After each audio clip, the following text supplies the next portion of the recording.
各位朋友，大家好，我是林怀民。我觉得我是一个滚动的石头，我永远在东张西望，希望看到一个更明亮的太阳。如果明天跟今天完全一样的话，我肯定是不要起床的。我大一的时候，进了政大念法律系，1年后转到新闻系，到美国继续念新闻，1个学期之后转到英文系的小说创作班，同时开始跳舞。25岁我回到政大教书，大概是最年轻的讲师。第2年我给自己闯了大祸，我创办了云门舞集。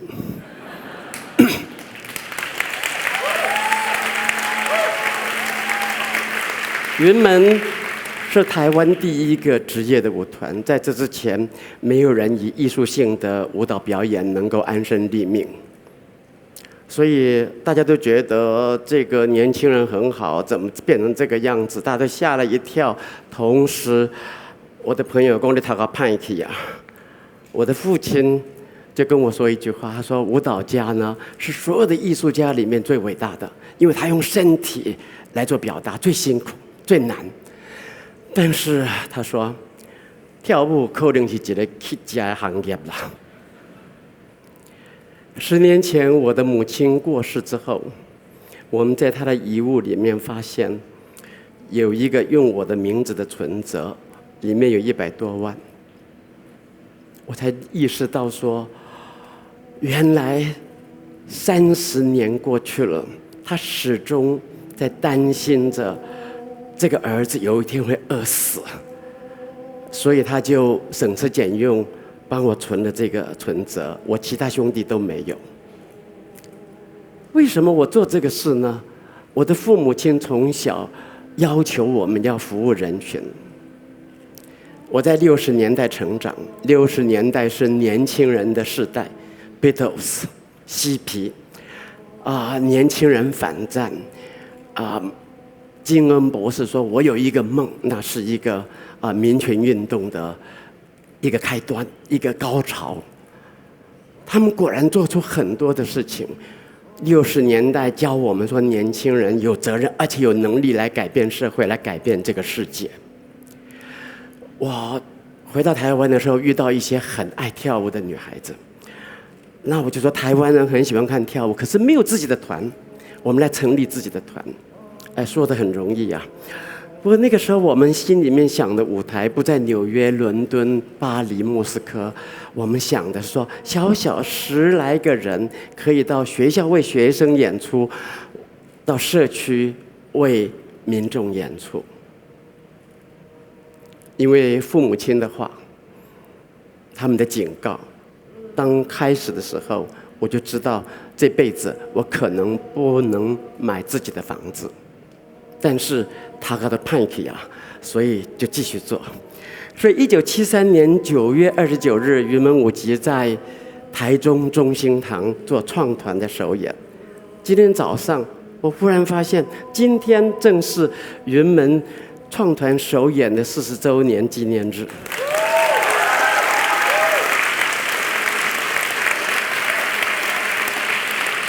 谢谢。台中演完了，我们搬到中山堂演，居然卖票卖掉3000多张，外面还有黄牛，大家都非常高兴。我大概有3个月完全的精神崩溃，因为不止云门是一个第一个职业舞团，没有潜力可言，没有这样的生态。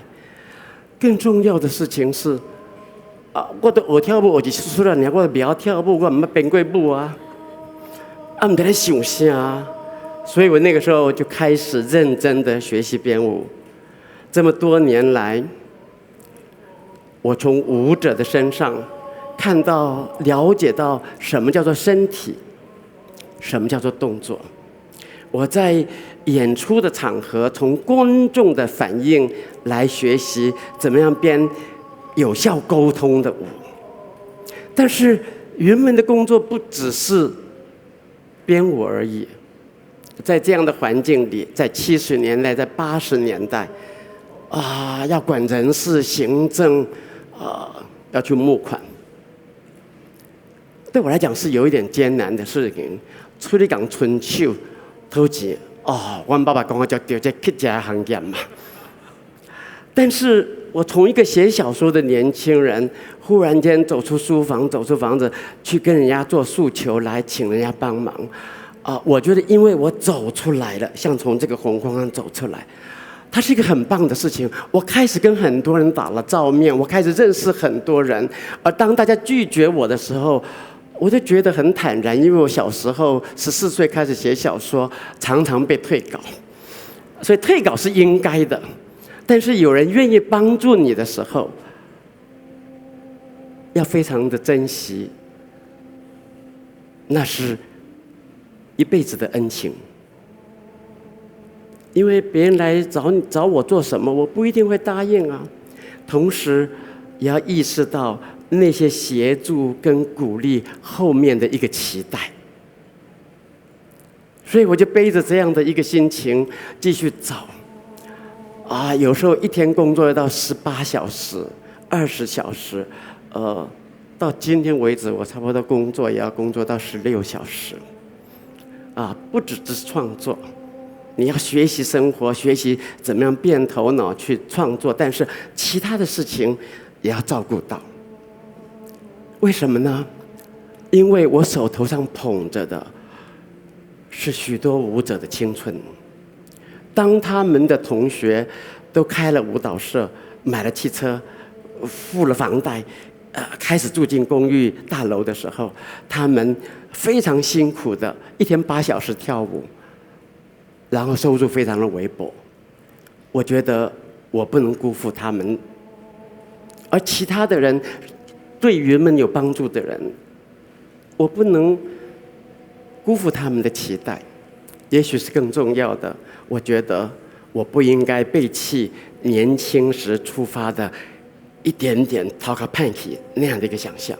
我必须证明我讨个不叛逆，我要证明说是真讨个叛逆。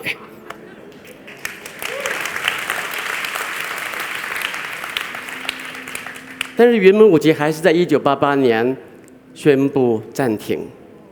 因为我等于一出了学校进入社会，所谓进入社会就是进入云门这个很奇怪的一个行业。我就是觉得好像刚刚我好像住在一个洗衣机里面，回旋着在那边搅动着。快乐吗？没有想过。可是大概还可以活下去吧，我是这样想的。我一直把自己当做一个云门的一个小齿轮，一个小棋子。报纸上登的那个林怀民跟得奖的林怀民，他不会跟我一起回家，我还是过我的日子，我是过我的工作。因为如果我把自己弄得很大的话，也许台湾容不下我，也许我离开台湾，我不能想象外国的艺术家是怎么样。不是我们在台湾，在这样的时代，在这样的环境工作，我觉得我是个齿轮，小齿轮，我就这样工作。但是齿轮也会有疲倦的时候，因为1983年我创办了今天北艺大的舞蹈系，所以云门舞蹈系蜡烛两头烧。到了88年的时候，我发觉我完全的力竭。同时，我要必须面对的是资深的舞者，当年饿着肚子一起跳舞的创团的舞者，他们结婚了，有孩子了。我不知道如何安顿他们的下半生。那么我要面对我自己，当我这么忙碌，我还能够编出更好的舞吗？所以1986年我决定把云门暂停。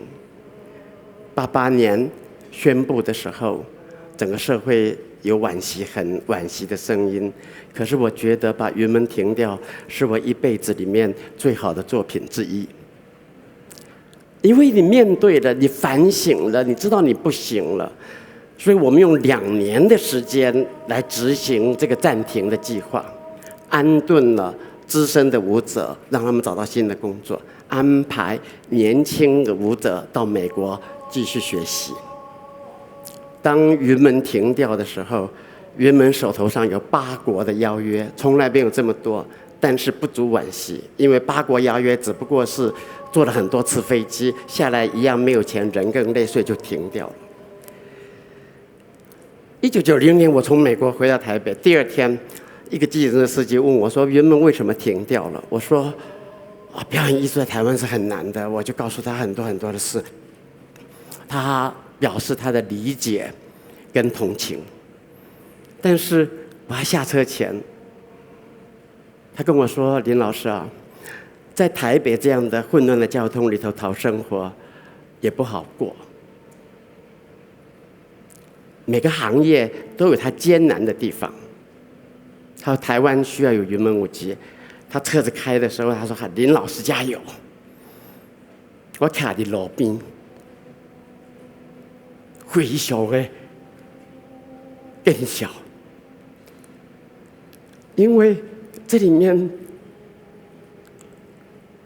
不只是自己背弃了出发的那一点对自己的想象跟期待，也背弃了许多支持云门的人，背弃了年轻时代觉得要去服务的基层的民众。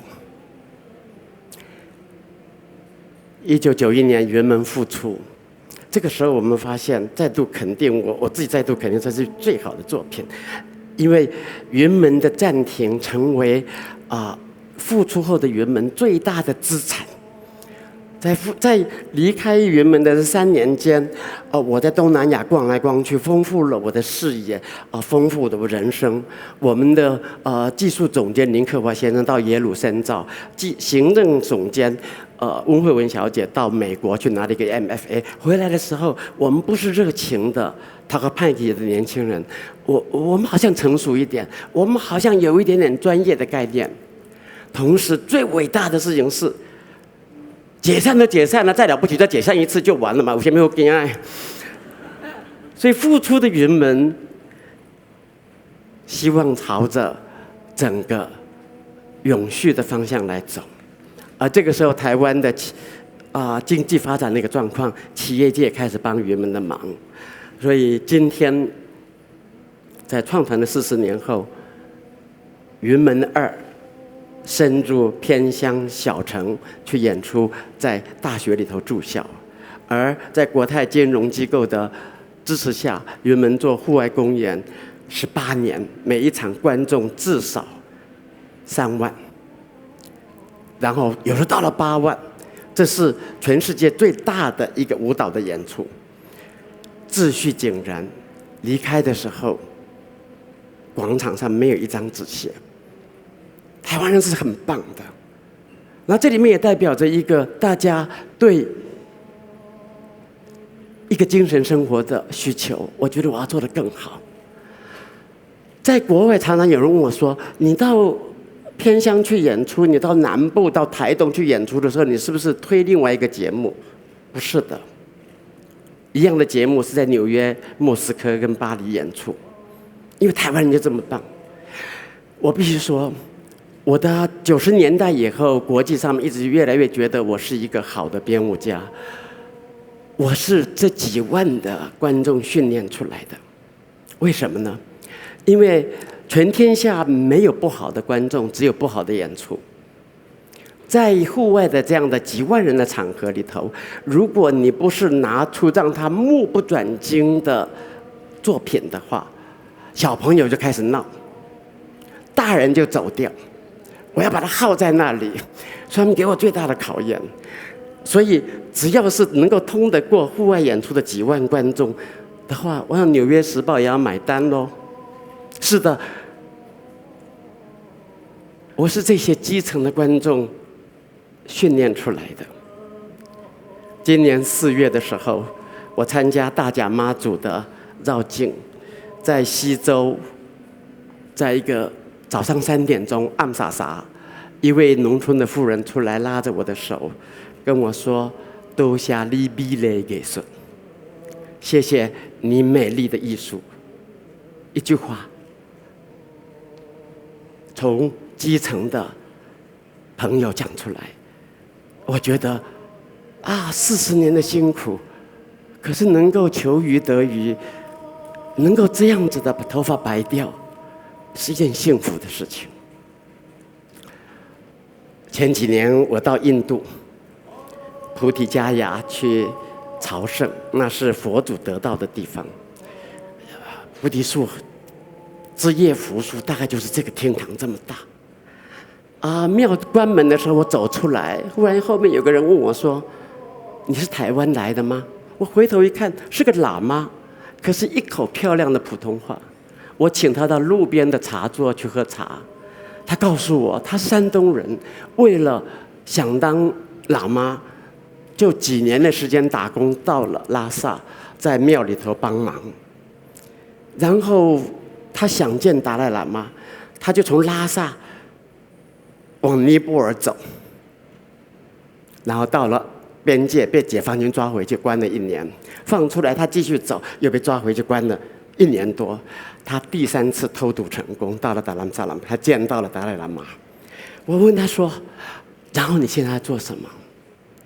他说：“我想回西藏。”我说：“你等于他不是我抓起来，被抓起来再关起来。”他说：“在哪里都是一样的。”我离开他之后，回过头去，我看到他把桌子清一清，在树下，印度的1月的寒冬，他躺下去，把那个袈裟一披，他睡觉了，在哪里都一样。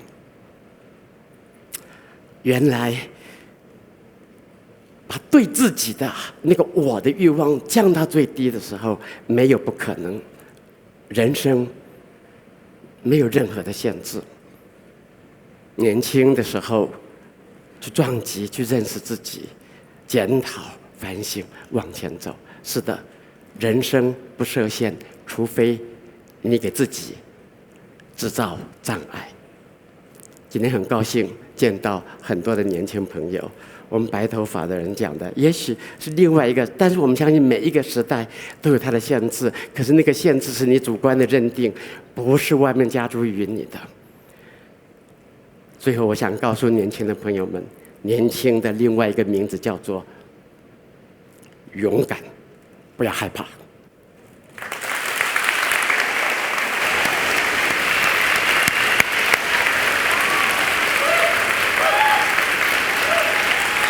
谢谢。